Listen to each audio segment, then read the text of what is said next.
지금부터 세션 발표자들을 모시고 패널 디스커션을 진행하겠습니다.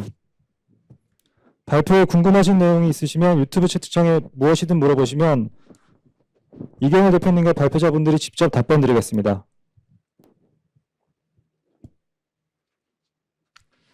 네, 안녕하십니까. 짧지 않은 시간이었는데 특히 시작하면서 한 15분 정도를 까먹어서 기다리시느라고 좀 지루하지 않으셨을까 모르겠습니다. 시간이 지연된 관계로 원래 예상보다는 한 5분에서 10분 좀 짧게 패널 디스커션을 진행하도록 하겠습니다. 오늘 발표를 해주신 두 분하고요. 딥시그널 관련해서는 미국 법인에서 직접 발표를 했는데 기술 총괄 담당을 하고 있는 이반 베를로시의 이사가 오늘 이 자리에 같이 참석을 했습니다. 잠깐 같이 인사 좀 해주시겠어요? 네, 반갑습니다. 네. 자, 저희가 질문 올라오신 거를 너무 많은 질문들이 있어서 모두 다 질의응답을 하기는 어려울 것 같고요.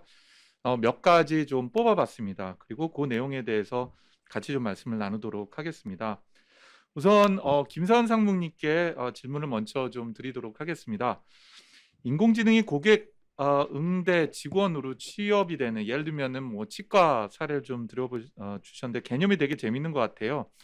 근데 이 서비스는 아까 사스 모델이라는 얘기도 하셨는데 수익 모델이 어떤 방식이 될까요? 대부분은 무료로 제공될 것 같습니다. 마치 그 네이버나 구글처럼요. 근데 어떻게 하면 수익을 창출할 수 있느냐? 저희는 PPE라고 해가지고 Pay Per Engagement라는 완전히 새로운 사업 모델을 생각을 하고 있습니다. AI가 주도적으로 구동되는 다양한 마이크로 서비스들이 있는데요. 이런 마이크로 서비스들이 작동을 하면서 고객의 인게이지먼트가 발생할 때, 그럴 때 비용을 지불하는 그런 방식입니다. 이런 다양한 마이크로 서비스들은 솔트루스가 아니더라도 제3자가 에이스 플랫폼에 올려서 활용되고 사용될 수 있도록 하는 것도 저희가 생각하고 있습니다. 네. 실제 아까 이제 다음 달부터는 이제 몇몇 고객들하고 알파 서비스를 하고 이제 내년도부터 베타 서비스를 한다고 하는데 오늘 혹시 뭐 거의 300분 이상이 400분까지도 아까 참석을 하셨는데 이분들이 만약에 에이스 서비스를 경험해보고 싶다 그러면 언제쯤이 될까요? 네, 아까 그 발표 때 잠깐 말씀드리긴 했습니다만 저희는 이미 6개월 전부터 굉장히 다양한 잠재 고객들과 많은 협업을 이미 시작을 했습니다.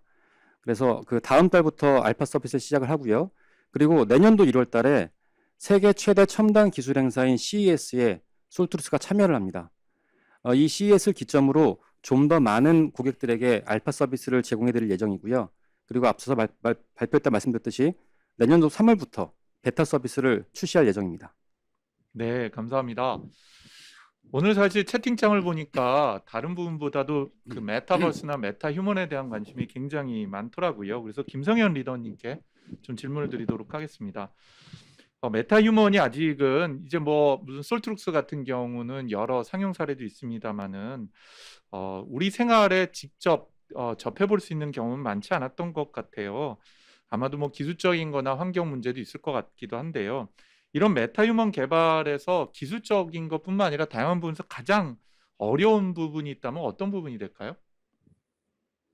예, 해당 제품을 만들고 있는 입장에서 말씀드릴 수 있는 것은 일단 기존의 챗봇이나 AI 스피커 같은 경우는 사용자와 인터랙션 할 때 하나의 데이터, 예를 들어서 챗봇 같은 경우는 텍스트, AI 스피커 같은 경우는 음성 시그널, 이 하나의 채널에 대한 어떤 데이터를 이해하고 그거에 따른 인터랙션을 할 수 있는 이런 시스템을 만들면 되는데 메타 휴먼은 이런 데이터가 하나가 아니라 음성, 비전, 텍스트, 터치 뿐만 아니라 다양한 시그널을 저희가 한 번에 통합을 해서 이해를 하고 그거에 따른 적절한 인터랙션을 해야 되는 그런 어려움이 있습니다.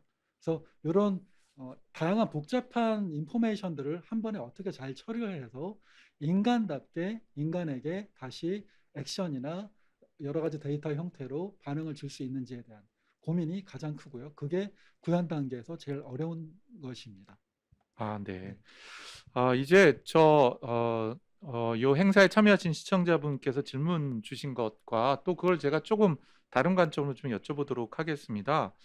한 분이 질문을 주셨어요. 메타버스가 하나의 플랫폼으로 정해진 게 아니라 가상 공간을 다른 용어로 말하는 걸로 알고 있습니다. 이럴 때 유저 모으는 과정이 선행돼야 될 것 같은데 다른 플랫폼에서는 경험하지 못한 솔트룩스만의 무슨 환경을 제공하는 것이 가능할까요? 라는 질문도 있었고요.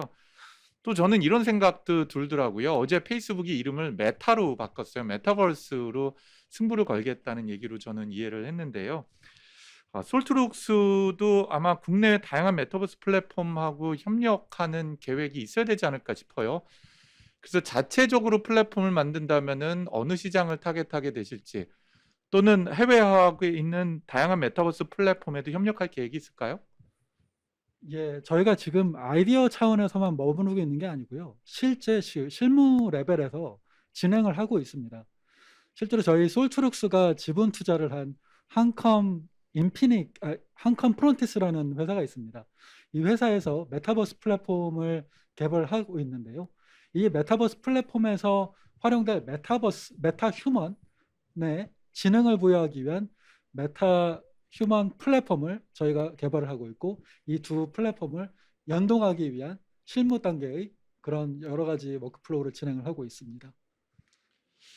네, 뭐 그거 외에도 저희 솔트룩스에서는 다양한 메타버스 플랫폼의 메타 휴먼과 관련된 것들이 활동할 수 있도록 하는 것을 오픈 플랫폼으로 지원을 할 예정이고요.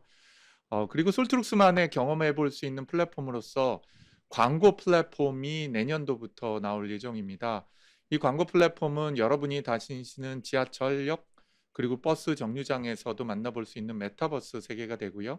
또 여러분이 방문하는 홈페이지에서, 다시 해서 옴니프레센스라고 그러는데 동일한 메타 휴먼이 다양한 물리 공간과 가상 공간에서 실질적으로 동시에 존재하고 사람들과 교감하고 그리고 인터랙션 할 수 있고, 또 여기에서 사람들에게 정보를 제공할 뿐만 아니라 다양한 상품을 추천하는 서비스, 이런 것들이 완전히 새로운 경험이 될 수 있지 않을까 하는 생각을 가지게 됩니다.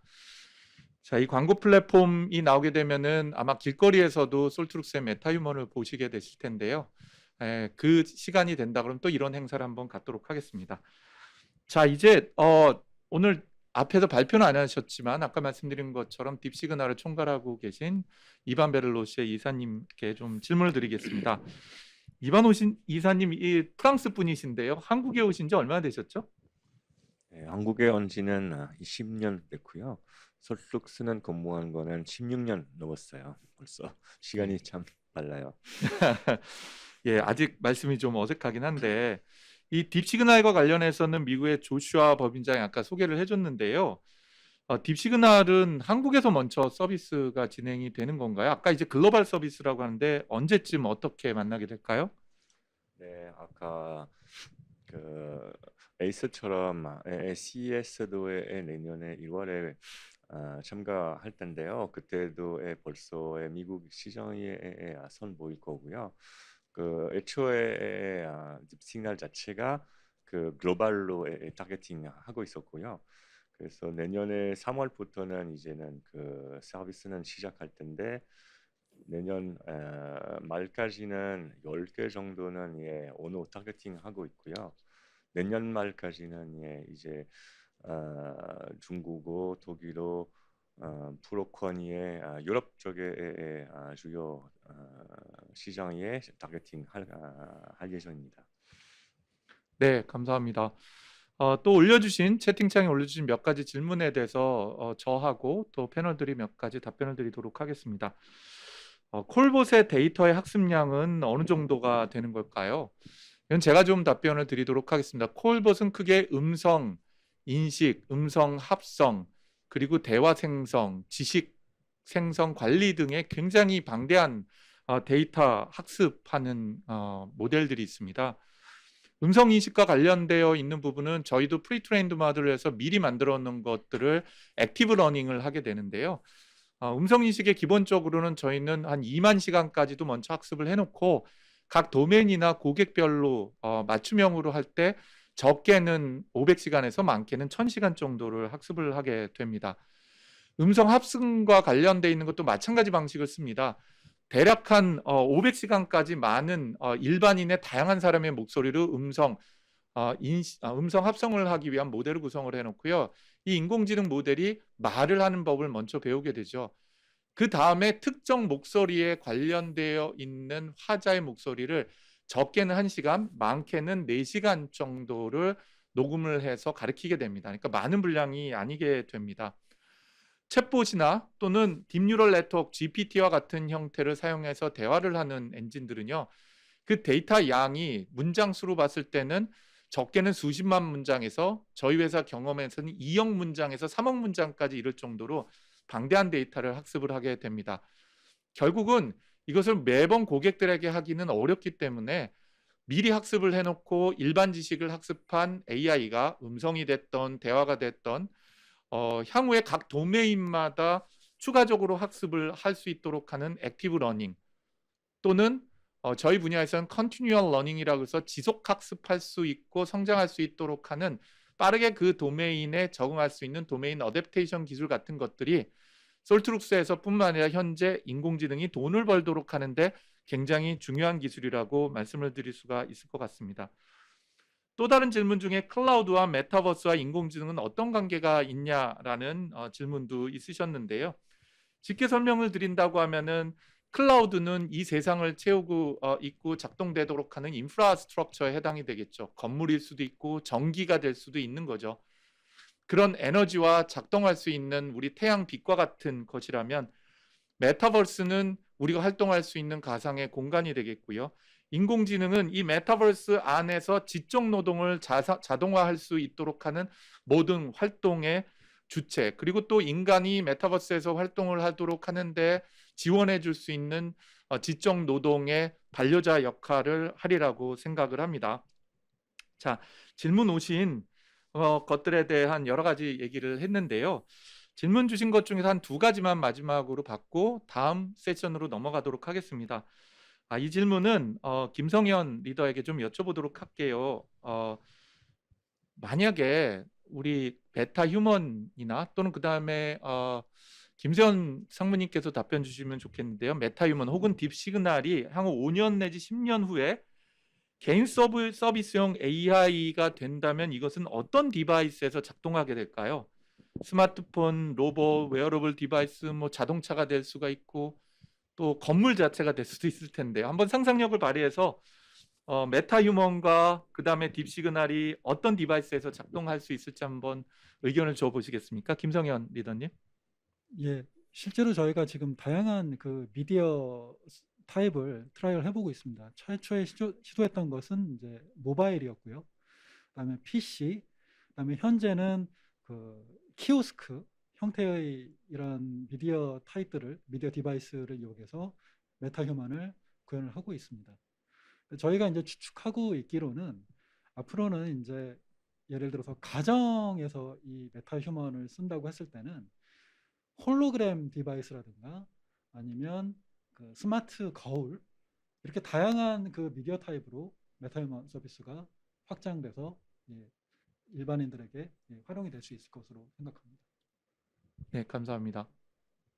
혹시 또 추가 답변 있으세요? 딥 시그널 디바이스 같은 경우는 네, 비슷한 의견을 가지고 계시다고 합니다. 딥 시그널 같은 경우는 저는 개인적으로는 손목 시계라든지 웨어러블 디바이스 중에서도 우리가 정보를 확인하고 그리고 또 의사결정을 내리는 것이 언제 어디서나 할 수 있도록 하는 형태로 배포가 되는 것도 가능하지 않을까 싶은 생각이 듭니다. 자, 이제 그 마무리를 좀 하도록 하겠습니다. 저희가 시작이 좀 지연이 돼서요. 마지막 질문을 제가 답변을 좀 드리고 마치도록 하겠습니다. 마지막 2질문인데요. 반복되는 인아웃바운드 업무에서 메타 휴먼을 통해서 이루어지는 획기적인 업무 혁신이 이루어질 것 같은데 이게 가능할지 궁금합니다. 물론입니다. 이미 아까 말씀드렸었던 것처럼 한국투자증권과 그리고 올해 구축이 되는 예를 들자고 한다면은 NH 카드 그리고 또 키움증권 같은 곳에서는 인바운드뿐만 아니라 아웃바운드에 관련된 해피콜을 인공지능이 대치를 하기 시작을 했고요. 이걸 통해서 업무 혁신이 이루어지고 있기도 합니다. 또한 업무에 있는 굉장히 다양한 복잡도가 있는 것을 RPA라고 하는 로보틱 프로세스 오토메이션 하는 체계하고 결합됨으로써 개인이 인공지능과 자신의 업무를 연결할 수 있는 체계도 만들어지고 있습니다. 이런 의미로 솔트룩스는 국내에 가장 기술력 있는 RPA 회사를 투자를 해서 협력 관계를 맺고 있기도 합니다. 마지막으로 구글, IBM과 비교해서 솔트룩스만의 차별점이 무엇인지 궁금하다는 말씀을 주셨습니다. 네, 감히 저희가 구글, IBM하고 어떻게 바로 비교를 할 수가 있겠습니까? 단지 솔트룩스는 20년 동안 한 우물을 판 전문가들의 집단이면서 아까 제가 국뽕이라고도 말씀을 드렸는데 우리 방식대로 또는 우리 문화에 맞게 한국어뿐만 아니라 다국어를 처리할 수 있는 기술을 확보해 왔습니다. 그 중에서도 솔트룩스는 세계 최대 규모의 지식 베이스를 보유하고 있습니다. 그리고 이 지식 베이스는 끊임없이 갱신이 되고 추론 가능하면서 딥러닝 엔진과 결합이 돼서 실제로 세계에서 가장 높은 수준의 설명 가능한 인공지능 기술 개발로 접근을 해가고 있습니다. 한마디로 좀 어려운 표현으로 본다면요. 뉴로심볼릭 인공지능 분야에 있어서는 전 세계 최고 수준으로 가고 있고요.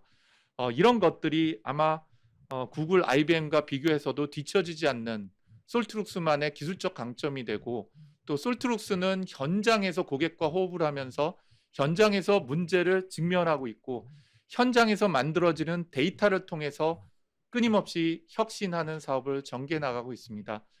이런 저희의 기술과 도전 과제와 비전과 그리고 시장에서 직접 피부로 경험하는 노하우들이 솔트룩스의 성장에 가장 중요한 디딤돌이 되지 않을까 싶은 생각이 듭니다. 자, 이렇게 첫 번째 세션 마치면서 좀 짧습니다만은 패널 디스커션을 마치도록 하겠습니다.